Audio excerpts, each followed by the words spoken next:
mga lods, nandito na tayo sa taas ng rebulto ni Papa Jesus. Ayan, kung mapapansin nyo, ang ganda ng mga lugar dito. Ayan, nakapaikot po siya ng bundok. Ayan.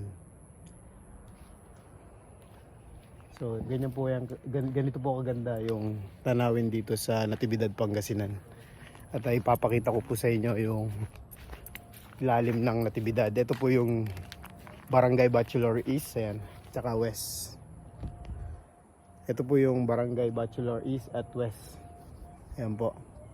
Sakop po yan ni Papa Jesus. Hayat ni Hapo Jesus po, Sky Plaza. Ayan. So, ang ganda po, di ba? Pag umakyat po kayo dito, more blessing po ang darating sa inyo. Ayan. Mag-wish lang po kayo kung ano yung mga wish na gusto nyong gawin. So, bababa na po tayo mga lods. Ayan po, katirik yung babaan dyan.